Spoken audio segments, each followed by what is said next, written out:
Singapore ஆயுதப்படையும் உள்துறை குழுவும் மின் சிகரெட்டுகளுக்கு எதிரான அமலாக்க நடவடிக்கைகளை தீவிரப்படுத்தியுள்ளன.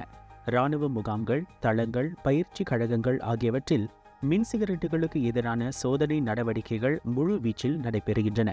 தடை செய்யப்பட்ட பொருள்கள், சட்டவிரோத பொருள்கள் ஆகியவற்றுக்காக வீரர்களின் பைகள் சோதிக்கப்படுவதாக தற்காப்பு அமைச்சு தெரிவித்தது.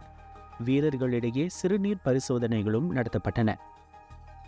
மின் சிகரெட் அல்லது தடை செய்யப்பட்ட பொருள்கள் வைத்திருந்ததற்காக பிடிபடும் வீரர்கள் மீது கடுமையான ஒழுங்கு நடவடிக்கை எடுக்கப்படும் என்று எச்சரிக்கப்பட்டது.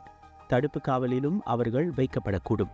மின் சிகரெட்டை கைவிட முற்படும் வீரர்களுக்கு உதவ தற்காப்பு அமைச்சும் சிங்கப்பூர் ஆயுதப்படையும் ஆலோசனைகளையும் வழிகாட்டிகளையும் வழங்குகின்றன. உதவி தேவைப்படுவோர் மேல் அதிகாரியையோ மருத்துவ அதிகாரிகளையோ நாடும்படி அவை அறிவுறுத்தின. சிங்கப்பூர் காவல்துறையும் சிங்கப்பூர் குடிமை தற்காப்பு படையும் உள்துறை குழு பயிற்சி கழகம், குடிமை தற்காப்பு பயிற்சி கழகம் ஆகியவற்றில் உள்ள பள்ளிகளில் தீவிர சோதனைகளை நடத்தியுள்ளன. மின் சிகரெட்டுடன் கண்டுபிடிக்கப்படும் வீரர்கள் சுகாதார அறிவியல் ஆணையத்திடம் ஒப்படைக்கப்படுவர் என்றும் அத்தகையோர் மீது ஒழுங்கு நடவடிக்கை எடுக்கப்படும் என்றும் சிங்கப்பூர் காவல்துறையும் சிங்கப்பூர் குடிமை தற்காப்பு படையும் தெரிவித்தன. இது பற்றிய இன்னும் கூடுதலான தகவல்களுக்கு தமிழ் முரசுடன் தொடர்ந்து இணைந்திருங்கள்.